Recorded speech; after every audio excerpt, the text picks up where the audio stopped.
Shalom, salam sejahtera, sahabat jalan yang lurus. Selamat berjumpa kembali di channel ini. Saya berharap dan selalu berdoa semoga sahabat semua tetap dalam keadaan baik, dalam keadaan sehat, dan pastinya tetap di dalam perlindungan Tuhan. Saya juga mengucapkan banyak terima kasih kepada semua sahabat yang selalu setia untuk meluangkan waktu menonton video-video di channel ini dan juga terus mendukung perkembangan channel ini dengan mengklik tombol subscribe, like, komen, dan juga share kepada teman-teman yang lain supaya teman-teman yang lain juga boleh mendapatkan informasi seputar iman kekristenan. Kiranya Tuhan Yesus memberkati kita semua.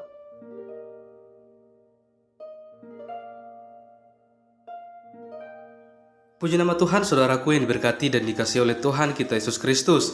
Di kesempatan kali ini kembali lagi kita akan bersama-sama melihat serta menyaksikan suatu diskusi atau debat yang sangat menarik antara para apologet Kristen bersama dengan Ustadz Tsuma.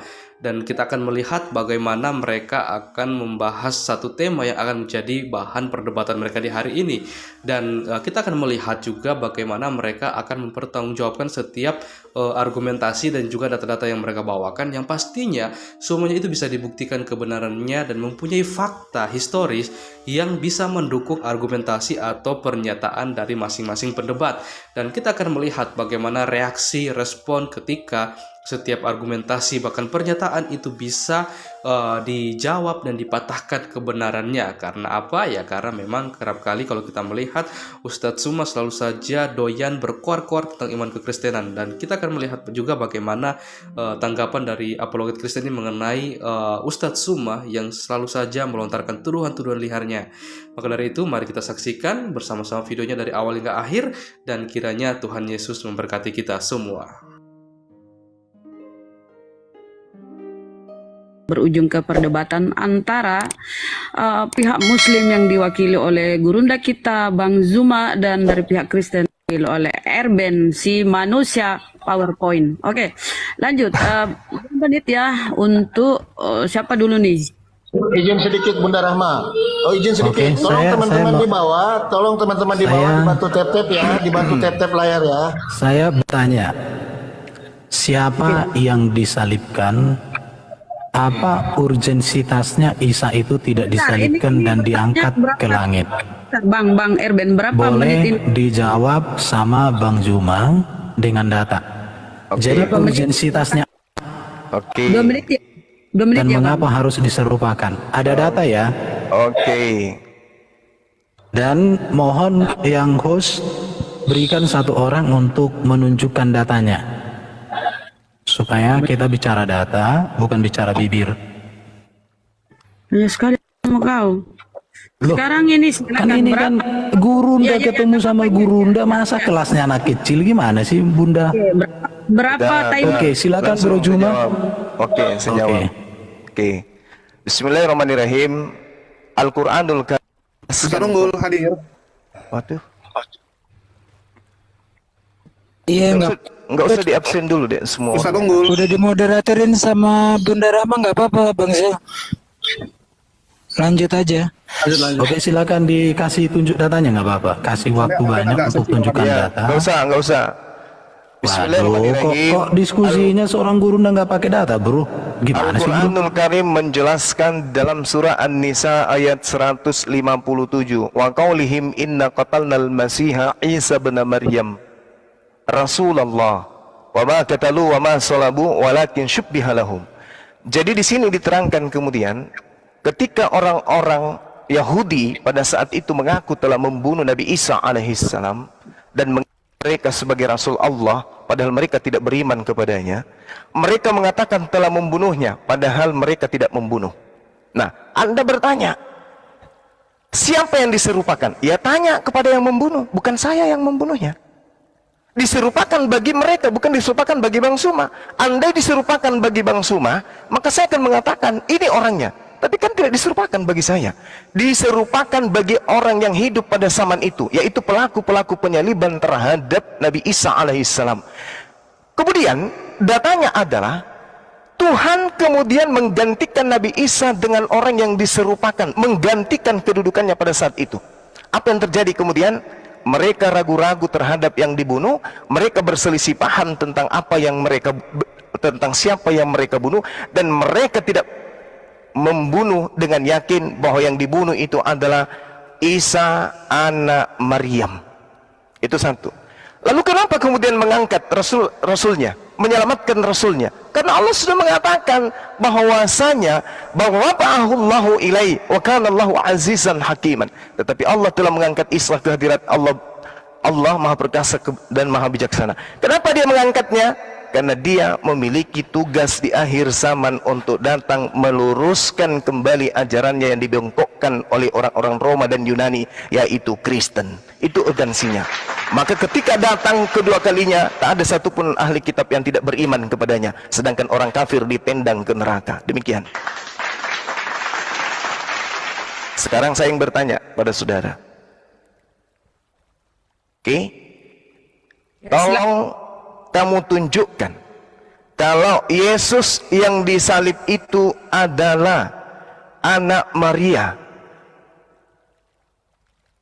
Tunjukkan siapa yang lari di belakang Yesus putra Bapa yang ditangkap menggunakan kain lenan, melepaskan kain lenannya, lalu lari meloloskan diri.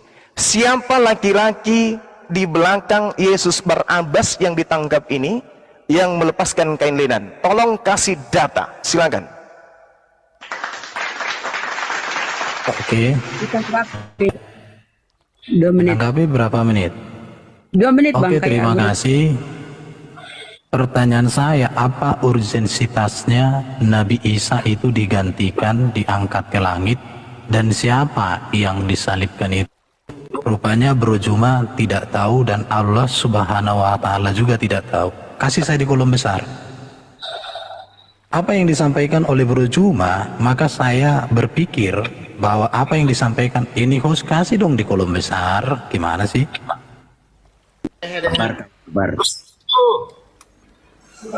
Host, oke. Di dalam Matius 27 ayat 11, di sini ada mahkamah agama. Dan sumber keraguan tentang kebangkitan dan penyaliban berasal dari dusta mahkamah agama yang menggunakan uang. Jadi orang-orang disogok untuk memelintir berita kematian Yesus. Berarti apa yang disampaikan Bro Juma berarti termakan hoaks yang dibangun oleh dusta.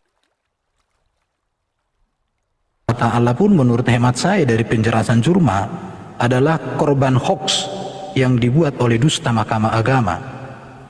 Jika Isa adalah Yesus, tetapi jika Isa bukan Yesus, maka tidak ada urusan. Kalau ditanya siapa yang melarikan diri, murid melarikan diri.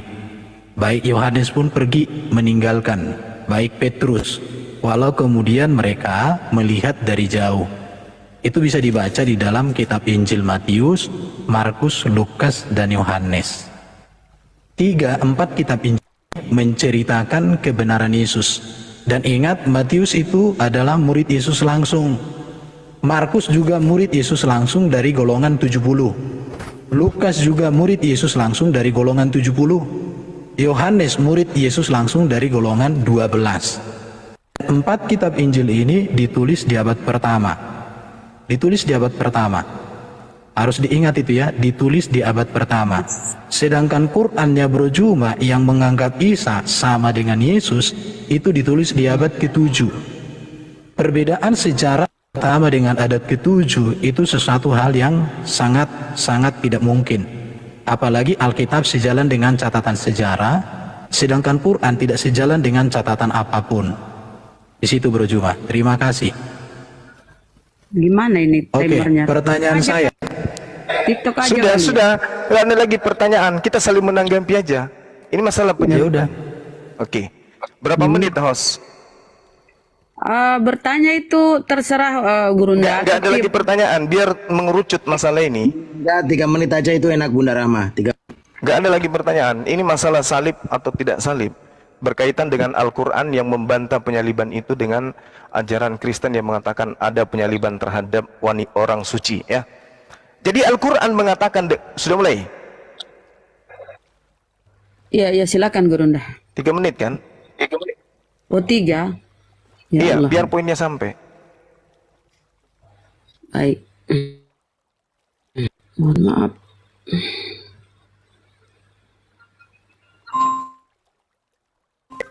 Oke. Jadi gini, penyaliban di dalam Quran itu terjadi, tapi yang disalibkan itu adalah pengganti. Yang disalibkan bukan Nabi Isa alaihissalam. Ada yang diselamatkan, ada yang tidak diselamatkan. Nah, berdasarkan tujuan daripada diselamatkannya Nabi Isa alaihissalam kelak untuk diperuntukkan menjadi saksi. Wa isqalallahu ya Isa bin Maryam a anta qulta linnas takhizuni, apakah engkau mengajarkan kemudian kepada orang Kristen untuk menuhankan dirimu? Apa kata Nabi Isa? Tidak sama sekali. Makanya di dalam kitab saudara Yohanes 12:42 apa yang dikatakan? Barang siapa yang menolak aku, dia sudah ada hakimnya, yaitu firman yang aku katakan kepada mereka. Firman itulah yang akan kelak menjadi hakimnya di akhir zaman. Jadi siap-siap Anda, siap-siap aja Anda akan dihakimi oleh Yesus. Anda akan diusir. Itulah gunanya dia diselamatkan, untuk datang menjadi saksi bahwa di tengah-tengah penolakan-penolakan mereka ada di antara kelompok orang yang menuhankan dirinya, padahal tujuannya datang adalah mengajak Bani Israel kembali kepada hukum Taurat. Nah, kemudian kenapa ini terjadi? Karena pada kalangan orang-orang tertentu, di kalangan orang-orang Yahudi, Allah mengatakan wa ma ya'tihim mir rasulin illa kanu bihi yastahzi'un. Tiap kali ada utusan rasul kepada mereka, mereka selalu memperolok-olok rasul tersebut. Semua. Nabi Musa diolok-olok, Daud, Salomo diolok-olok, Yesus tidak lepas diperolok-olok. Inilah kemudian Allah mengangkat nabinya ke langit untuk datang kemudian, karena ada tersangka, tersangkanya itu Kristen, makanya dia harus datang karena dipersiapkan untuk menjadi hakim bagi tersangka. Kalian tersangkanya. Nah, sekarang kalau Anda tidak mampu menunjukkan siapa dia yang lari meloloskan diri menggunakan kain lenan, nih saya ajarin Erben, tak ajarin. Yesus di dalam Yohanes 13:4 melepaskan jubah lalu kemudian menggunakan kain lenan. Oke? Pada saat Yesus ditangkap di kisah di kitab saudara Yohanes 18, ditangkap dia di sana. Di situ jelas sekali ada seorang penjahat juga namanya Yesus. Yesus Barabas, Yesus putra Bapa.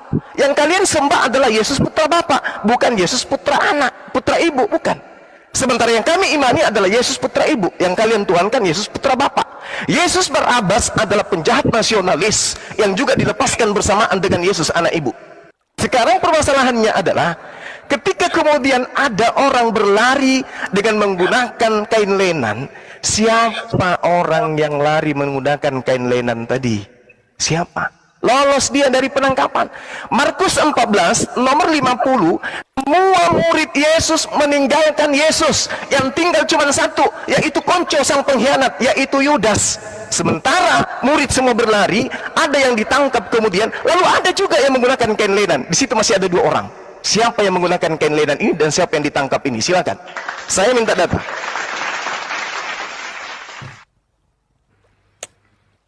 Oke ya, aku dikasih di kolom besar bro. Berapa menit ini menanggapi ya? Ya 3 menit lah. Sama Bunda, sama.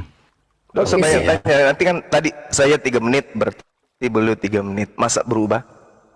Iya. Silakan. Kasih di kolom besar, kasih di kolom besar ya. Kasih di kolom besar.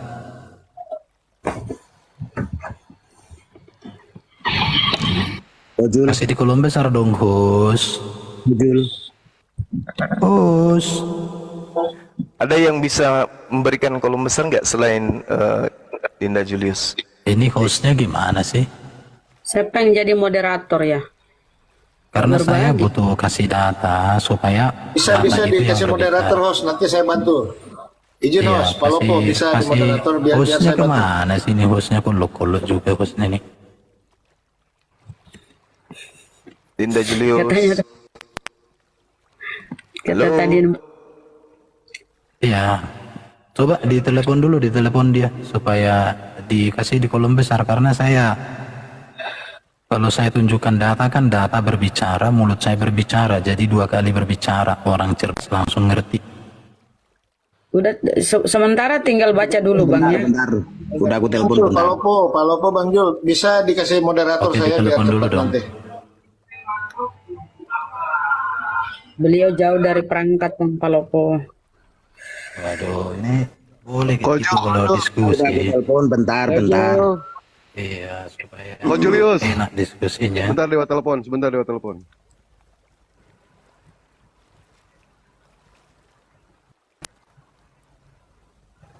Haleluya. Oke, lanjut. Silakan Bang Ruben. Bang Ruben, Bang Erben. Ini belum ada, saya mau di kolom besar dong. Ada, udah ada. Itu Ben, lu di kolom besar belum. Ben. Bentar itu. Belum. Ah, ini Jaringannya. baru. Oke ya. Oke, perhatikan ya. Ketika Yesus ditangkap, semua murid-murid itu melarikan diri.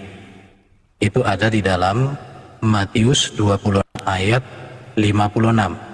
Lalu semua murid-murid. Jadi artinya ada 12 murid Yesus di situ yang mengakui bahwa Yesus ditangkap. Kalau cuma berbicara kain lenan di dalam Matius 27:59, dan Yusuf pun mengambil mayat itu dan mengapaninya dengan kain lenan yang putih bersih. Jadi Yesus pun dikasih kain lenan ketika sudah mati, mayat. Jadi yang harus kalian pertimbangkan adalah data Alkitab di abad pertama sepakat mengatakan Yesus mati karena dengan kematian Yesus menebus manusia dari kutuk dosa. Dengan kebangkitan Yesus mengalahkan maut. Dengan kemuliaan Yesus terangkat ke surga. Tetapi sayang 700 tahun kemudian entah sejarah dari mana yang mendukung kenyataan itu dikatakan bahwa yang diserupakan itu pun tidak tahu siapa. Di situ ya, bahkan Allah Subhanahu wa taala sekalipun tidak tahu siapa yang diserupakan. Padahal di dalam surat Hud 1 dikatakan Quran itu detail dan teliti ya. Di dalam surat Hud. Jadi di dalam surat Hud ini katakan Quran itu detail dan teliti. Saya tidak tahu juga kenapa Bro Juma mengatakan Quran jadi tidak detail. Padahal seharusnya surat Hud 1 ayat 1 itu Bro Juma harus bisa menjelaskan ini. Ini dikatakan harusnya Quran bisa mengkonfirmasi siapa yang disalibkan, urgensitasnya itu tidak disalibkan apa begitu ya. Kenapa harus digantikan dengan orang lain? Apa kesalahan orang lain itu? Tega sekali Allah Subhanahu wa taala itu menggantikan Isa dengan sosok lain yang tidak tahu, tapi tidak ada juga nilainya, tidak maknanya. Apakah Allah itu bekerja tanpa makna, bekerja tanpa nilai, bekerja tanpa tujuan? Sementara di dalam kitab Injil ada yang namanya dusta mahkamah agama. Inilah sumber dari morat-maritnya berita. Lihat ini. Jepang membayar orang-orang untuk memberitakan kebenaran tentang Yesus itu secara salah. Waduh, betapa berbahayanya kalau sampai Allah tidak bisa menjelaskan, padahal dia klaim kitabnya jelas. Ini surat 1 ini Bro Juma. Dikatakan di sini alif lam ra. Inilah kitab yang ayat-ayatnya disusun dengan rapi.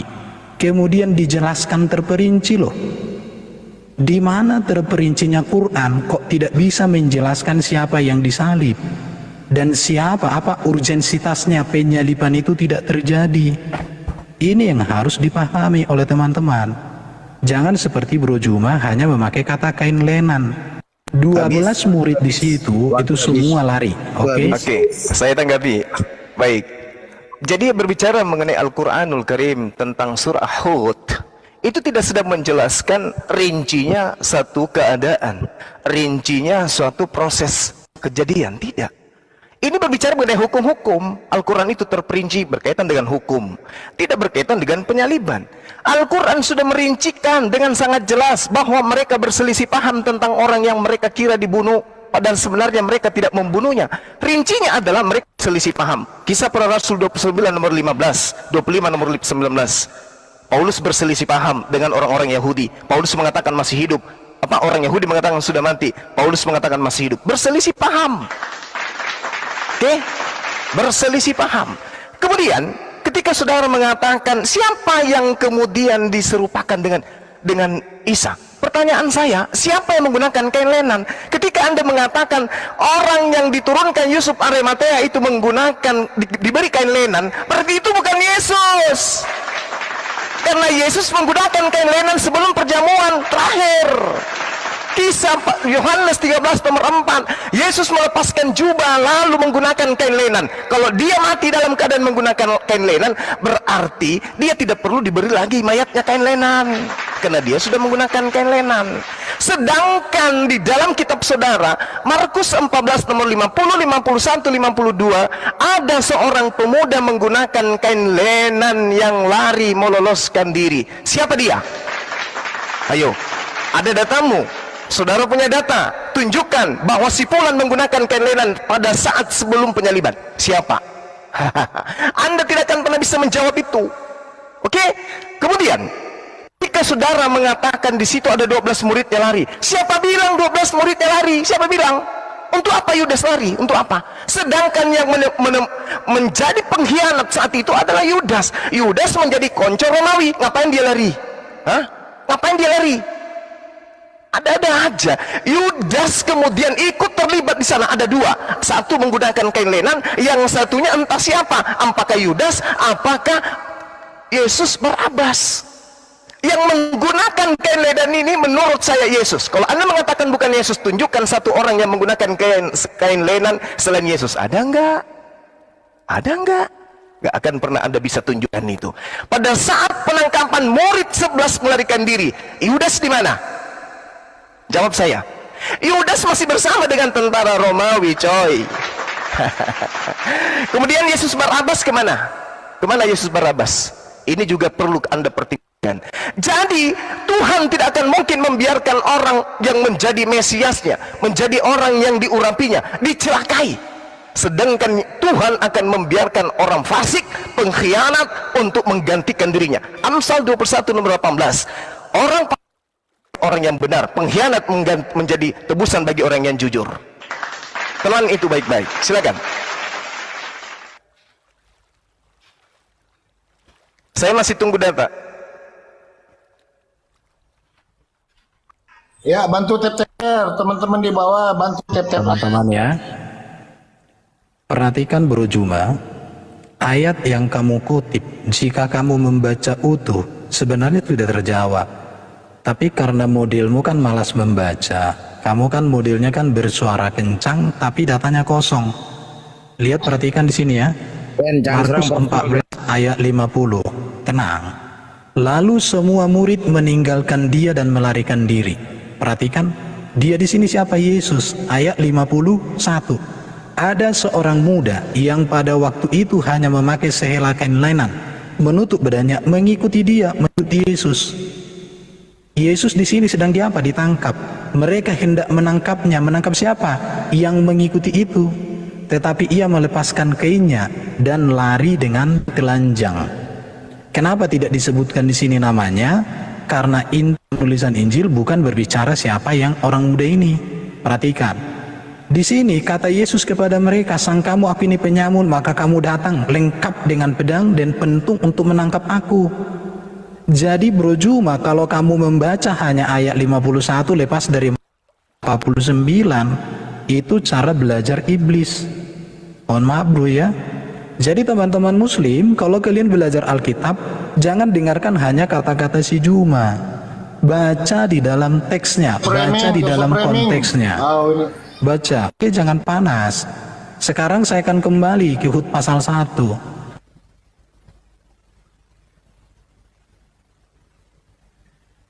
Ben, malah ke-mute Ben. Bunda, stop dulu. Timernya stop dulu. Itu di mute tuh.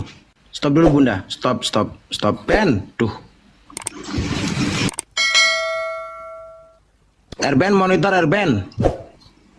Kalian jangan nih. Kok kayak gini sih kalian? Kayak gini apa sih orang di kok? Gimana sih kalian ini? Ini orang malah. Ini, silakan Juma. Saya hanya menyambar kata-katamu tentang Hud 1.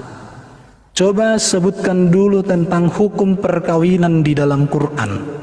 Kalau memang Quran ini kitab yang detail dan teliti berbicara tentang hukum, kisah dan akhlak sesuai tafsir, monggo. Loh, itu bukan lari, saya menyambar perkataan Juma. Karena yang saya tahu, hukum perkawinan di dalam Islam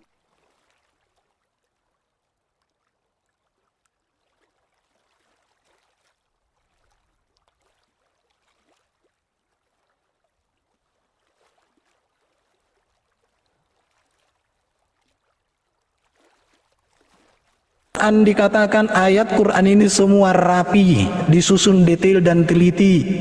Saya tanya, siapa yang disalibkan? Apa urgensitasnya Isa digantikan dibawa ke langit?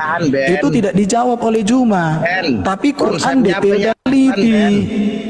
Ini malah lari Ini gimana sih? Biar Bang Samudra, biarkan. Oke, lihat ini Juma ya. Bang Samudra, biarkan. Di dalam Alkitab tidak disebutkan siapa orang muda itu, tetapi dari kisahnya sudah dipastikan itu bukan. Dan seharusnya Quran harus bisa menjawab. Oke ya. Allahu Akbar. Oke, jadi nanti Juma kau jawab dulu hukum perkawinan di dalam Quran itu seperti apa. Nanti saya akan tunjukkan hadis hukum perkawinan di dalam Islam berasal dari hukum jahiliyah. Ada 4, 3 dibuang, 1 diambil. Bahkan itu pun dilanggar oleh baginda Muhammad. Saya bisa tunjukkan samamu. Kalau kamu hanya modal bibir, saya nggak sanggup. Dari tadi kamu lihat ini, teman-teman baca ya. Ada seorang muda mengikuti Yesus, jadi mengikuti diam-diam. Siapakah ini? Di dalam teks ini tidak disebutkan siapa namanya. Tidak disebutkan siapa namanya. Kenapa? Karena esensi penulisan kitab Injil bukan tentang orang-orang di sekitar Yesus. Esensinya adalah yang mau diberitakan di sini fakta sejarah Yesus memang ditangkap di dalam konteks ini. Karena konteks ini bicara Yesus ditangkap. Dan itu esensi dari beritanya, makanya itu yang diberitakan. Oke, silakan Bro Juma. Hukum perkawinan di dalam Quran, silakan. Oke, meskipun itu lari ya dari ini untuk membuktikan kepada saudara, Al-Quranul Karim menceritakan tentang apa yang Anda pertanyakan. Al-Quran surah As-Sayyad ayat 49, Allah menceritakan bahwa manusia dicipta dengan berpasang-pasangan, wa min kulli syai' dan seterusnya. Ini waktu saya terbatas. Di dalam Al-Quran surah An-Nisa ayat 1, di situ menerangkan tentang pernikahan dan jodoh. Al-Quran An-Nisa ayat 1. Tulis aja, saya tak ajarin kamu. Kemudian berbicara tentang pernikahan dan kodrat sebagai makhluk manusia. Al-Qiyamah ayat 39. Pernikahan, Al-Quran menjelaskan kewajiban menikah. Dalam Al-Quran surah An-Nur ayat 32. Pernikahan sebagai hal yang diperjanjikan oleh Tuhan. Di dalam Quran surah An-Nisa ayat 21. Kemudian Al-Quran menceritakan tentang pernikahan dan ta'arufnya, cara-caranya. Di dalam Al-Quran surah Al-Hujurat ayat 13. Al-Quran tentang pernikahan dan ketentraman, tujuan pernikahan, Ar-Rum ayat 21. Al-Quran bercerita tentang haramnya wanita-wanita yang dinikahi. Dijelaskan dalam Al-Quran.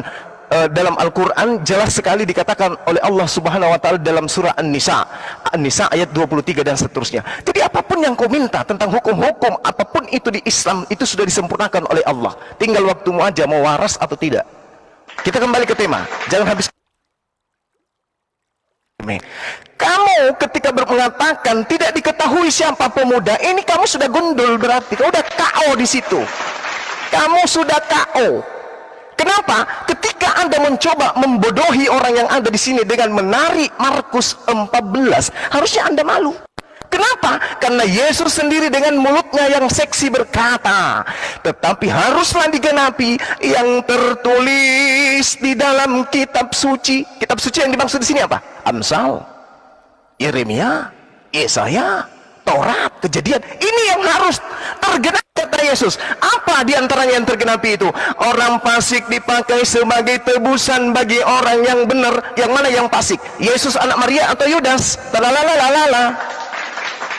Pengkhianat dipakai sebagai ganti orang yang jujur. Yang mana yang berkhianat? Yudas atau Yesus anak Maria? Tralalalalala. Ini harus tergenapi. Orang benar diselamatkan dari kesukaran. Siapa orang benar? Yesus atau Yudas? Tralalalalala. Lalu orang fasik menggantikannya. Siapa yang menggantikan orang yang jujur di atas tiang salib? Orang fasik. Ini kata Yesus harus tergenapi. Makanya ketika Petrus membatalkan penyaliban itu, apa kata Yesus? Iblis yang mengatakan itu. Kenapa? Karena Tuhan sudah memutuskan harus ada orang fasik, harus ada orang pengkhianat yang mati di atas tiang salib menggantikan Nabi Isa alaihi salam. Paham sampai di situ? Jadi kalau ada orang-orang melakukan kesaksian-kesaksian palsu, Yesus mengatakan dalam Yohanes 6 nomor 70, akulah yang memilih engkau yang 12, tapi satu di antaramu adalah iblis. Oke, imam-imam kepala mahkamah agama semua kerasukan iblis menyalibkan Nabi Isa alaihissalam, tapi yang disalib adalah penggantinya, yaitu pengkhianat. Demikian. Ingat PR-mu, yang menggunakan kain linen itu siapa? Bawa sampai mati. Silakan.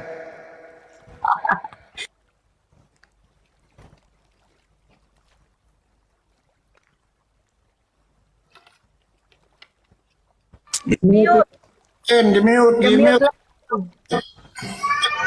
Buka mute-nya. Oke, lanjut. Sekalian jangan gitu lah. Mute lah, aku kan diam. Kita Tadi dari kan tadi benerin lu, Ben. Jangan framing lihat ya. dong. Jangan gitu Oke, dong, lanjut. lihat. Di dalam satu tafsiran dikatakan ada seorang muda, perhatikan ya. Tradisi gereja mengatakan ini adalah Yohanes Markus, si penyusun Injil. Dia adalah seorang pendamping misionaris awal, yaitu pamannya Barnabas. Ada namanya ya. Ini dia. Dari mana? Silakan.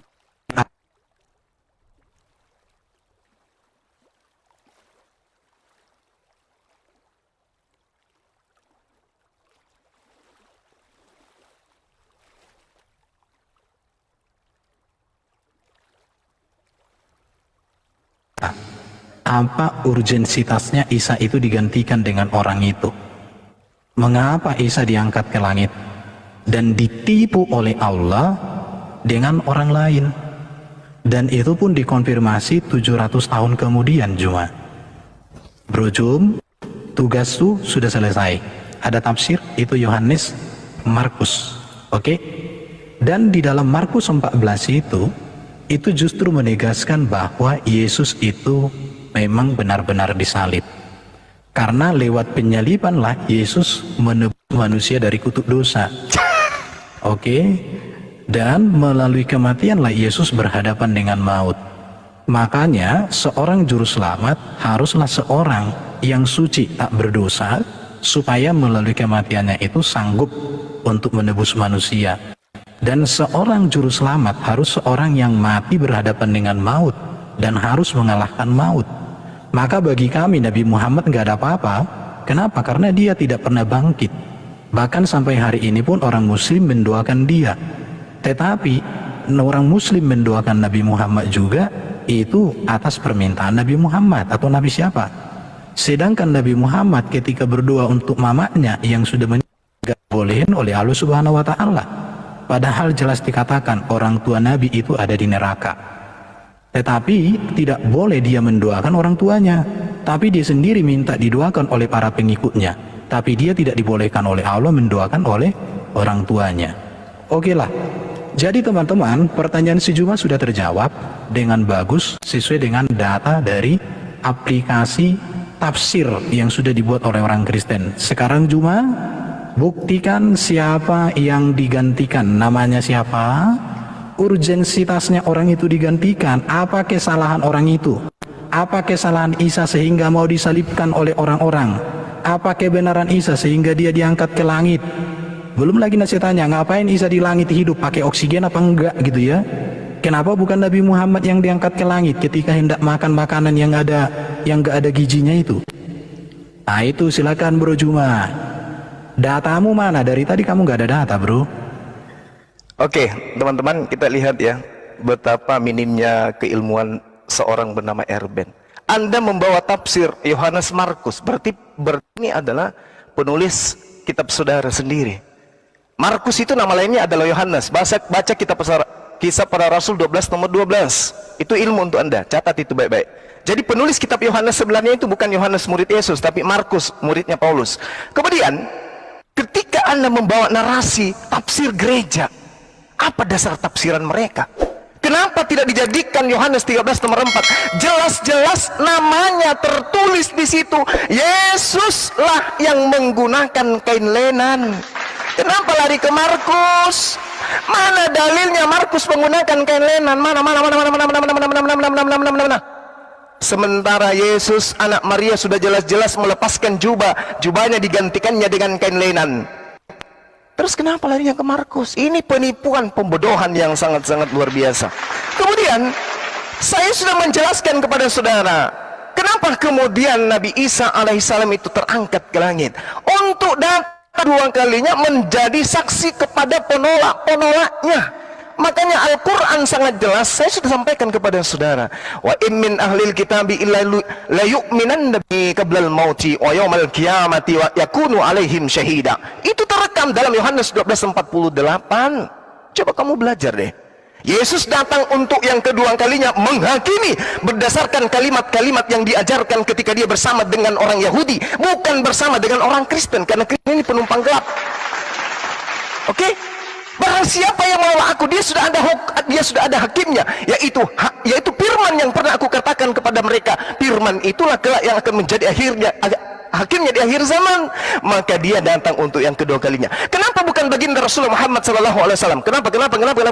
Karena tidak ada umatnya Rasulullah Muhammad SAW yang menjadi tersangka. Untuk apa dia menjadi datang hakim?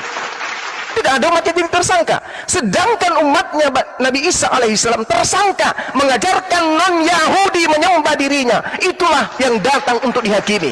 Makanya kalau anda cerdas, Matius 7 nomor 21-23, yang diusir itu Kristen. Enyahlah daripadaku kalian semua pembuat kejahatan, karena kalian tidak melakukan kehendak Bapakku yang ada di langit. Bapakku menginginkan menyembah dirinya seorang, bukan menyembah diriku. Bapakku mengajarkan ibadah Sabat, bukan hari Minggu. Bapakku mengajarkan hukum Taurat, bukan surah-surah Paulus. Ya, tidak semua orang yang menyeru aku kurios Tuhan Lot akan masuk ke dalam surga, melainkan orang-orang Yahudi yang menyembah kepada Bapak. Kalau orang Kristen ini apa? Penumpang gelap. Lalu kemudian ketika anda bertanya, siapa yang diserupakan? Ya, siapa yang menggunakan kain lenan? Markus, mana buktinya Markus menggunakan kain lenan? Tunjukkan dalilnya. Nggak ada kan? Nggak ada. Kamu masuk di sini, gali kuburmu sendiri, Erben. Silakan.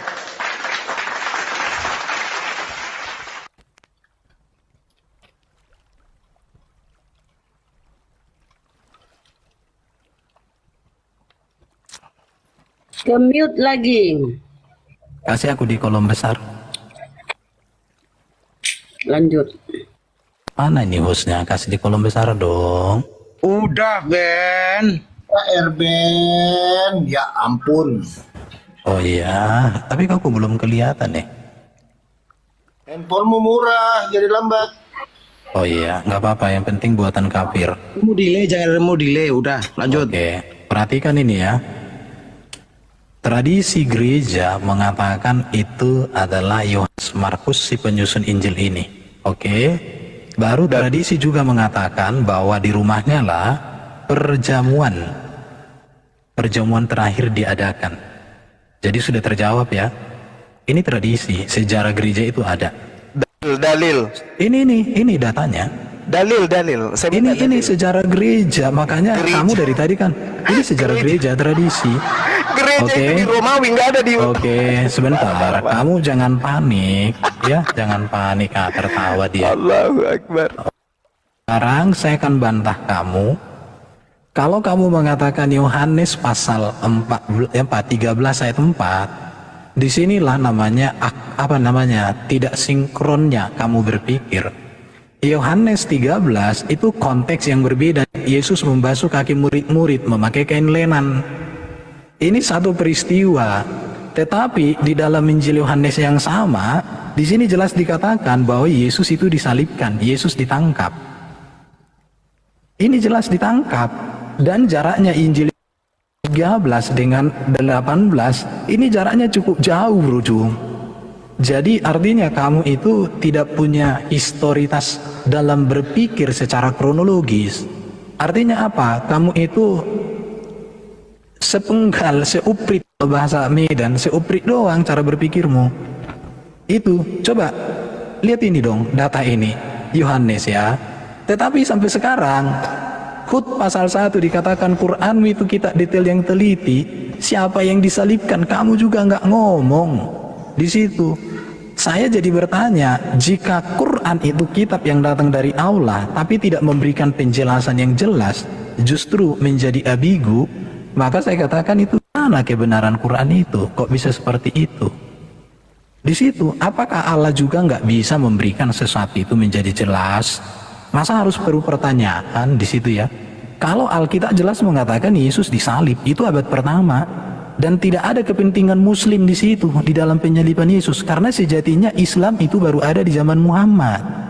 Dan tidak ada urusan dengan Islam. Karena Islam sendiri belum ada. Jadi kenapa justru menurut saya Allah itu dalam tanda petik kok usil banget ya membicarakan mengangkat Isa sama dengan Yesus gitu ya. Kecuali kalau Isa bukan Yesus ya. Tapi kalau kalian mengangkat Isa sama dengan Yesus, kalian harus mengerti itu. Apakah sejarah dengan kitabnya orang Kristen, dengan segala-galanya, dengan manuskripnya itu, tetapi justru di dalam Quran itu hanya omongan tapi tak bisa divalidasi. Belum lagi nanti saya tanya, Isa itu disuruh dalam Quran.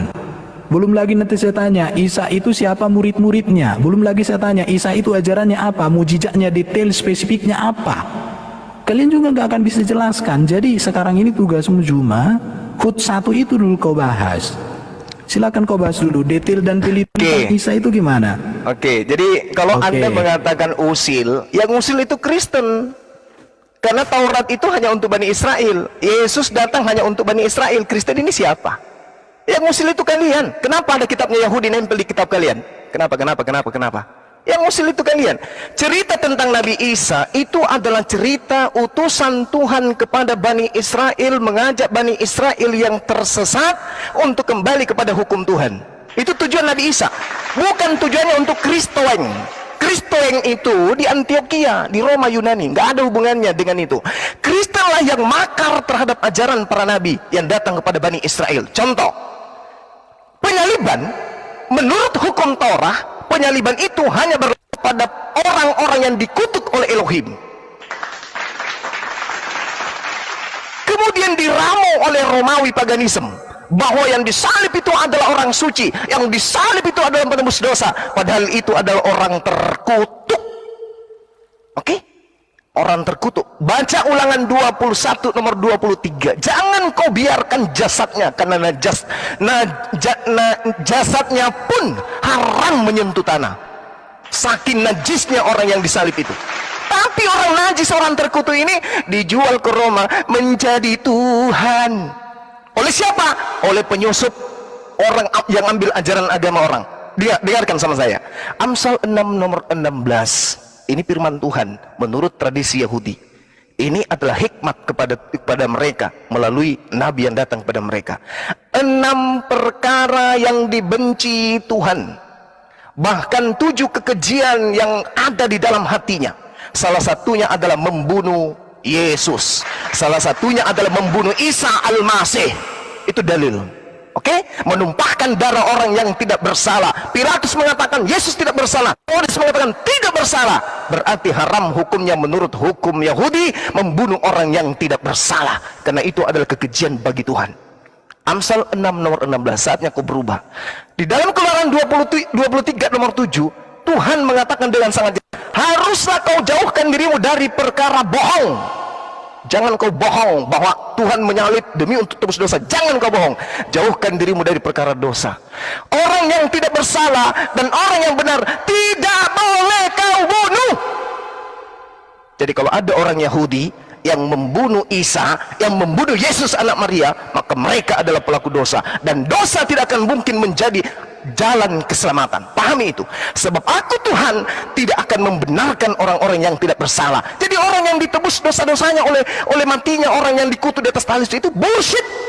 Tuhan tidak membenarkan pelaku dosa dengan membunuh manusia yang tidak bersalah.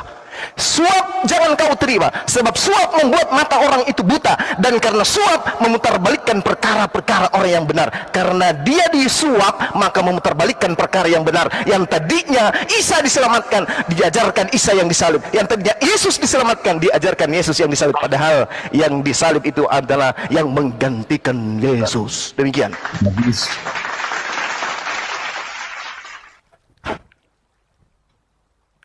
Ingat PR-mu? Berapa putaran lagi ini Bang Juma? 3 kali. Kalau dia tidak sampai bisa menunjukkan, percuma. Baik. 3 kali lagi ya? Iya. Bang. Baik.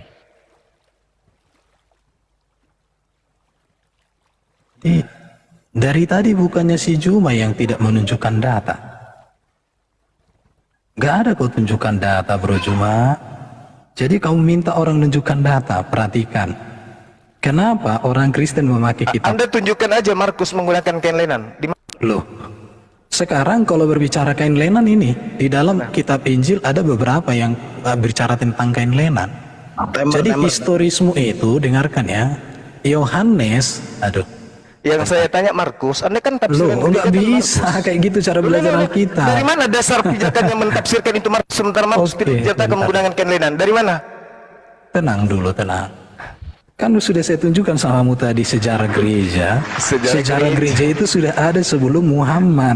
Sejarah gereja. Iya. Jadi kalau sejarah gereja kamu sangkal artinya yang kita cerita. harusnya gini. Sebenarnya Bentar dulu dong. Yesus yang kita cerita bukan sejarah gereja. Penyaliban. Yesus tidak bisa dikenal. Dengar dulu. Ini waktunya, dengarin ya. Alkitab tidak bisa dipahami lepas dari sejarah. Nggak seperti Quranmu. Kitabmu itu kalau dihadapkan sejarah hancur. Kalau orang Kristen, kitabnya dihadapkan sejarah menjadi satu kekuatan yang tidak bisa diruntuhkan siapapun. Sejarahnya kalau Markus kitabmu, menggunakan dengarin, kain lenan mana? Kitabmu dihadapkan dengan sejarah hancur. Sejarahnya Markus menggunakan kain lenan, tunjukkan. Ini saya sudah tunjukkan tadi datanya. Sekarang saya mau Gimana jelaskan. sejarahnya Markus menggunakan kain lenan? Kenapa orang Kristen menggunakan kitab perjanjian lama? Perhatikan ya. Kenapa orang Kristen? Ini, jika engkau bawa juga jubahku dan juga kitab-kitabku, terutama perkamen itu. Kitab-kitab apa di sini yang dibawa Paulus? Kitab-kitab perjanjian lama, perkamen. Dan itu ada di dalam tafsirnya. Ini ditafsirkan. Ini jelas. Perhatikan ini ya. Ini jubah. Ini kitab-kitabku terutama itu berbicara tentang PL kitab-kitab. Jadi orang Kristen sejak zaman Paulus sudah menggunakan perjanjian lama. Tetapi yang sayangnya orang Kristen tidak pernah mengubah perjanjian lama. Tapi orang Muslim di dalam Qur'annya mengubah semua kisah yang ada di dalam perjanjian lama dengan klaim ini dari Allah. Tapi di hadapan sejarah hancur, runtuh, babak belur, itu Jum. Jadi Bro Juma itu dari tadi suaramu aja yang lantang, datamu nggak ada, historitasnya nggak ada. Kenapa ketika kisah perjanjian lama ada di dalam kitabmu justru dirubah semua, dan ketika divalidasi dengan fakta historis sejarah hancur data kitabmu? Itu menjadi pergumulanmu hari ini, Jum. Oke bro, ya. Jadi sebenarnya semua pertanyaanmu sudah dijawab. Contoh, kalau orang menyembah Yesus, saya bisa tunjukkan samamu bahwa seorang raja itu disembah. Yesus raja, bukan Allah Bapa. Yang mengatakan Yesus itu Allah Bapa sang pencipta alam semesta, kan itu bidat. Jadi kamu itu sebenarnya kamu salah sasaran. Kamu tidak sedang menyerang iman Kristen, kamu menyerang oneness, menyerang bidat kamu. Bagus.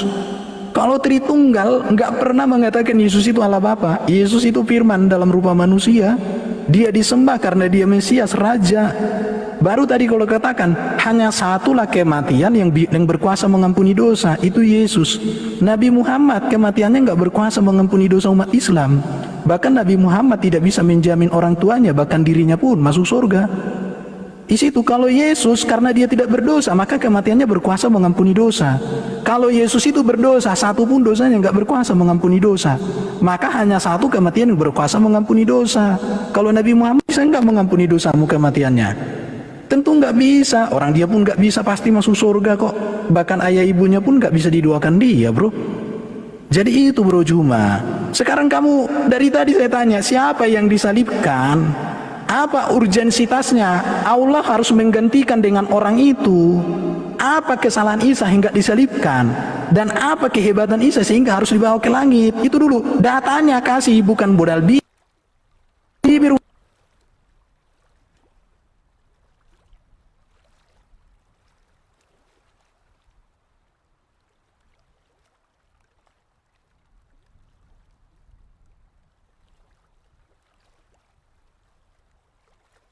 Bahwa kitab-kitab tafsiran tentang Paulus. Paulus ini siapa menurut Yesus? Paulus ini adalah orang Farisi.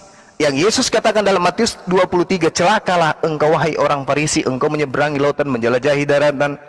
ya, mentobatkan orang masuk ke agamamu menjadi orang neraka dan 2 kali lebih jahat daripada engkau sendiri. Dan ternyata 1 Korintus 11 nomor 1, jadilah teladanku sebab aku juga ini adalah Kristus. Jadi Kristen itu adalah pengikut Paulus Kristus. Itu yang perlu Anda pahami. Makanya ajaran Yahudi dan ajaran Kristen itu laksana langit dan bumi. Kalau Anda membawa Islam, Al-Quranul Karim, itu adalah pewahyuan, tidak didasarkan atas pencarian seperti Lukas, Markus dan seterusnya. Tidak dilakukan. Al-Quran itu tidak melakukan penelitian, datangnya dari Allah. Kalau Anda mengatakan itu salah, karena yang Anda gunakan mengukurnya adalah kitab Anda yang salah. Data salah Anda pakai untuk mengukur Al-Quran, jangan salah. Oke? Siapa yang berfirman kepada Lukas? Siapa yang berfirman kepada Markus? Siapa? Yesus? Nggak ada. Tuhan? Nggak ada. Karangan semua. 14 kitabnya Paulus semua karangan. Markus juga karangan. Lukas juga karangan. Penulis Yohanes juga karangan. Penulis Matius juga karangan semua. Tidak ada yang berasal dari lisannya Yesus langsung, nggak ada. Oke? Pahami itu. Sekarang di dalam kitabnya orang Yahudi jelas sekali, jangan kau membunuh orang yang tidak bersalah. Berarti Yesus tidak boleh dibunuh. Karena itulah dia diselamatkan. Oke? Amsal 21 nomor 18. Kurang apa lagi data yang saya sajikan kepada saudara? Harus tergenapi apa yang tertulis. Yang tertulis itu orang fasik dipakai sebagai tebusan bagi orang yang benar. Siapa orang fasiknya? Siapa orang benarnya? Harus ditakar di situ. Antara Yesus dan Yudas, siapa orang fasik? Antara Yesus dan Barnabas, siapa yang orang fasik? Pengkhianat sebagai ganti tebusan bagi orang yang jujur. Siapa orang yang jujur? Siapa pengkhianat? Yudas pengkhianat. Yang jujur siapa? Itulah yang diselamatkan. Ini data, Erben. Ini data, bro. Ini data. Jangan kau cari di Al-Quran. Al-Quran surah Hud mengatakan terperinci. Yang terperinci itu hukum. Saya sudah buktikan samamu tentang nikah terperinci. Kalau saya tanya kepadamu, Bibelmu syarat-syarat nikah mana? Usia dini usia standar nikah di kitabmu mana? Syarat sah nikahnya apa? Gak ada. Inilah Al-Quran datang luruskan, mengajarkan semua hukum, bukan menceritakan apa yang pernah terjadi. Al-Quran tidak menceritakan sedetail itu karena tidak ada hubungannya dengan hukum-hukum yang dibutuhkan oleh manusia. Misalnya Al-Quran mengatakan digantikan oleh Yudas, terus apa fungsinya? Apa korelasinya? Apa? Oh, Yudas yang sudah kan? Tidak ada masalah kan? Sudah. Makanya digunakan akal, diserupakan bagi mereka sehingga berselisih. Kisah para Rasul 25 nomor 19. Paulus bingung dan orang-orang Yahudi bingung, siapa sebenarnya yang mati ini? Habis. Allahu Akbar. Masya Allah. Ben, silakan Ben, buka mute.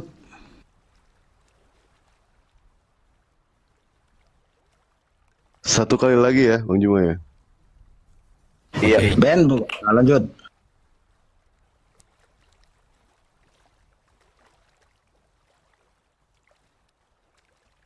Dia mute sendiri loh, nanti kita yang dituduh. Ben, mute. Nanti family. Tidak ada mute loh, kalian yang mute itu loh. Iya, jangan gitu, lihat ini. Allah. Jadilah pengikutku sama seperti aku juga menjadi pengikut Kristus. Original teksnya, jelas ya. Original teksnya tunjukkan. Originalnya. Iya. Dari tadi datamu nggak ada ini, nih. Tunjukkan original Ini ya. teksnya. Ini nih. Apa Ya. tuh? Apa? Peniruku jadilah seperti aku peniru Kristus. Mana ada peniru? Apa bahasa Loh, Indonesia peniru? lihat ini ada di sini kata peniru. Ini Nggak ada. peniru. Original teksnya apa? Peniru. Loh, lihat dong bentuk katanya apa di situ. Original teksnya Noun peniru. maskulin singular genetif. Genetif itu kata jangan milik. Nipu-nipu, jangan Loh, nipu-nipu. ini kamu nggak ngerti teks Yunani. Ini genetif. Noun maskulin singular genetif. Genetif itu tahu apa? Juma, kamu itu mohon maaf bro, Juma. Saya tanya sama kamu ngerti nggak genetik? Kata milik. Bahasa Yunaninya itu meniru itu apa? Loh, saya kan sudah tunjukkan bentuk genetik. Ngerti nggak genetik? Oke ya. Jadi Juma ini nggak ngerti teks Yunani. Di situ tidak ada kata yang merujuk kepada Loh. dia meneladani Yesus. Jadilah teladanku sebagaimana saya ini juga adalah genetik. Kristus. Oh, ini. Jadi kamu kayaknya karena kamu nggak ngerti, lihat. Loh, kok Coba saya- baca apa ini? Apa yang tertulis di situ? Coba baca dulu apa ini, bro? Apa? Saya udah kelihatan di sini. Kristus. Artinya Mana Kristus ini? Itu jelas tuh. Mana Kristus ini? Jadilah teladanku. Ini apa nih? Sebagaimana saya juga adalah. Ini apa ini? Iya, coba terjemahannya apa? Kristus ini genetif. Terus, Kamu nggak ngerti apa-apa. Kristus Genetif itu artinya peniru Kristus. Sebagaimana saya juga adalah Kristus. Aduh, kamu itu. Sebagaimana juga aku adalah Kristus. Kamu nggak ngerti bahasa Yunani, bro. Itu bentuk genetif ya. Tidak ada cerita original. Oke, jadi saya berterima kasih sama Bro Juma. Itu penambahan. Kok dipotong ya. Jadi gini, saya berterima kasih sama Bro Juma. Rupanya di dalam Quran tidak disebutkan siapa yang disalibkan. Apa urgensitasnya digantikan dengan orang lain tidak bisa dijawab di dalam Quran. Tapi dia justru mengutip dari Alkitab. Artinya apa? Quran dan Juma tidak bisa ngapa-ngapain tanpa mengotak-atik Alkitab. Artinya betapa rapuhnya Juma, betapa rapuhnya Quran jika si Juma tidak mengutip Alkitab. Sementara saya tidak mengutip Alkitab Al-Quran. Saya hanya membertanya Al-Quran. Tidak ada satu ayat pun di dalam Quran yang saya kutip untuk menegaskan iman Kristen. Kenapa? Karena iman Kristen itu berdiri teguh dengan kitab suci dan sejarahnya. Tetapi Quran tidak bisa berdiri sendiri dengan hadisnya. Bayangkan itu. Padahal kitab Quran itu dari Allah langsung, bayangkan ya. Dari Allah langsung yang ditafsirkan oleh para nabi, para ulama dan lain sebagainya, dibantu hadis, dibantu sirah dan semuanya. Rupanya tidak bisa menjawab.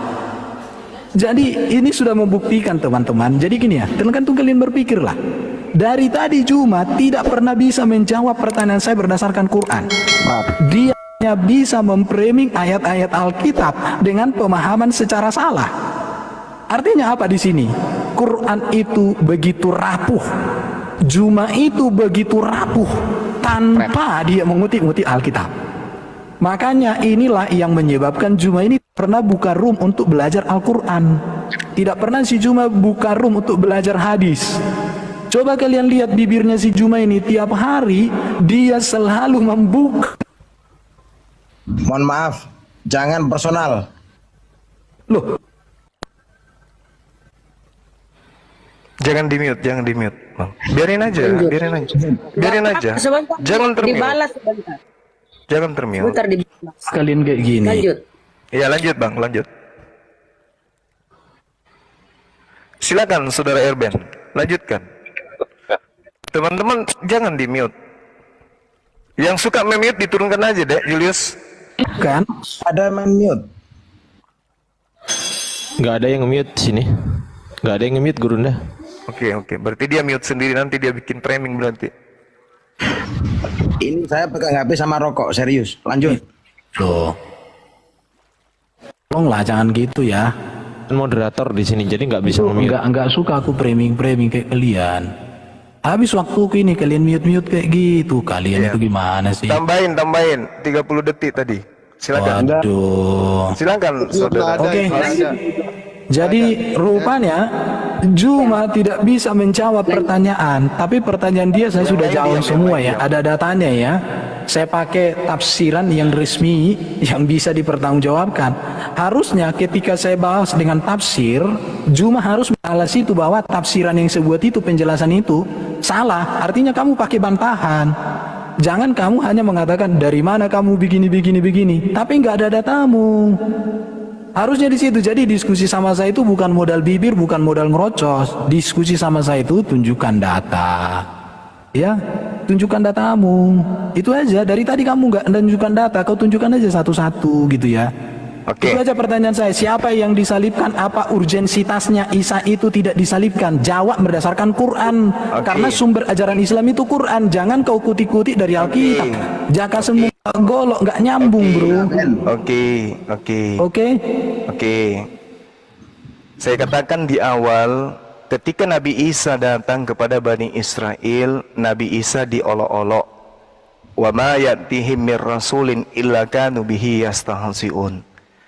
Lalu kemudian Nabi Isa alaihissalam hendak dibunuh karena orang-orang pada zaman itu tidak menerima kemudian informasi yang didatangkan kepada mereka tentang datangnya seorang nabi yang bernama Ahmad.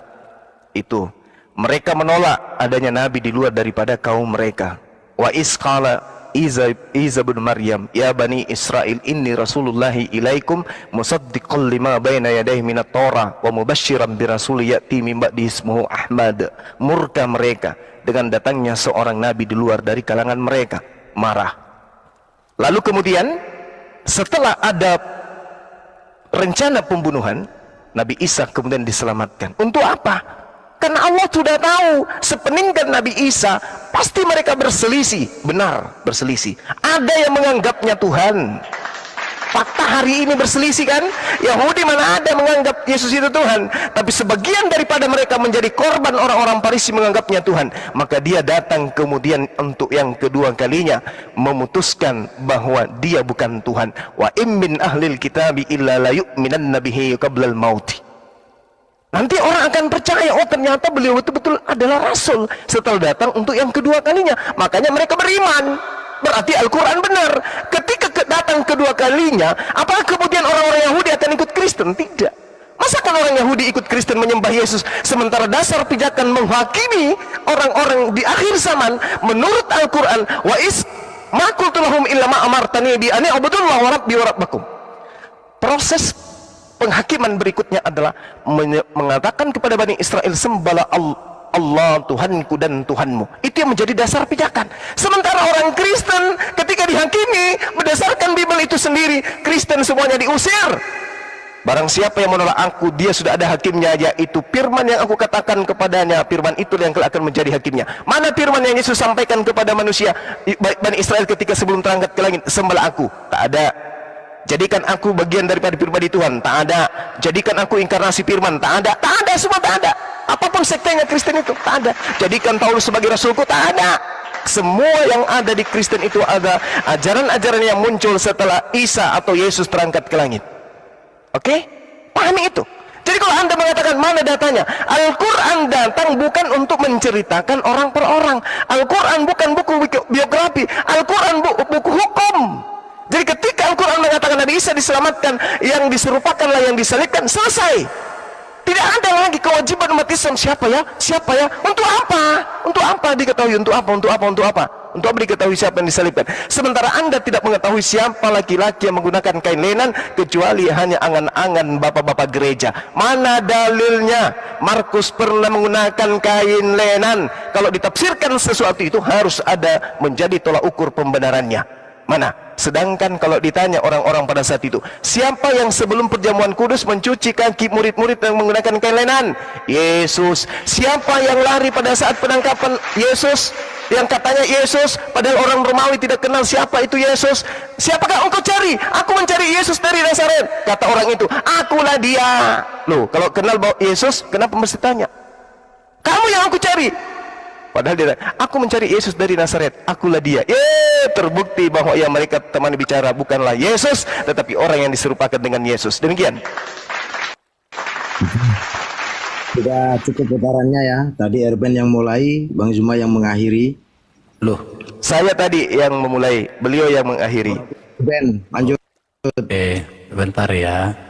Jadi masalah kain lenan sudah terjawab, saya sudah tunjukkan datanya, tapi cuma dari tadi satu pun terserah mau tafsir mau apapun yang kau tunjukkan kan tidak ada bro, semua kan kau hanya ngomong doang.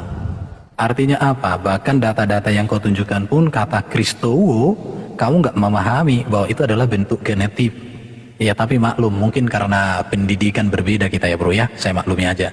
Yang mau saya tegaskan samamu bro, bahwa tadi kamu akan protes Paulus ya. Di Yasin 14 dalam tafsir Ibnu Katsir, Paulus itu disebut sebagai murid Nabi Isa. Bahkan di dalam Al-Buruj dikatakan orang-orang yang percaya Yesus sebagai juru selamat atau percaya kepada Yesus itu disebut sebagai orang beriman yang beribadah pada hari Minggu. Siapa yang beribadah pada hari Minggu? Itu disebut di dalam Al-Buruj sebagai orang beriman. Jadi kalau si Jumadan dari tadi kan menyerang Wanis sebenarnya. Karena Wanis menganggap Tuhan sama dengan Allah. Kalau orang Tritunggal, Tuhan itu gelar kepenguasaan untuk Yesus teman-teman ya. Karena kata Tuhan dalam teks Yunani kan Kyrios ya.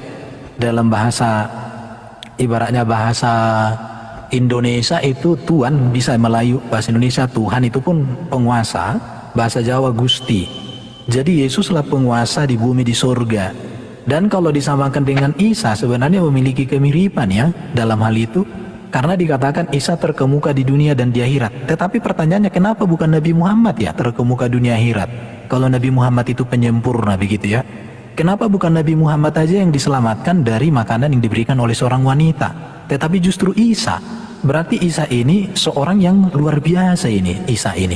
Harusnya Nabi Muhammad sebagai Nabi termulia harusnya diselamatkan dari makanan itu.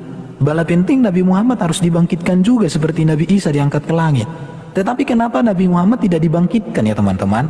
Ini menjadi perenungan untuk teman-teman muslim ya. Kenapa Isa yang diangkat ke langit bukan Nabi Muhammad? Mungkinkah orang yang mati sampai sekarang masih di alam kubur menyempurnakan ajaran dari orang yang diangkat hidup-hidup ke langit? Mungkinkah Nabi Isa yang sempurna, yang tak berdosa, ajarannya disempurnakan oleh Nabi Muhammad? Ada 2 ayat Quran dikatakan mohon ampun atas dosanya. Bahkan kalau ibaratnya saya setuju dengan datanya kiamat tentang Nabi Muhammad, agak ngeri-ngeri sedap ya. Teman-teman silakan nonton videonya kiamat itu, ngeri-ngeri sedap. Tapi saya masih bertanya-tanya lah teman-teman ya.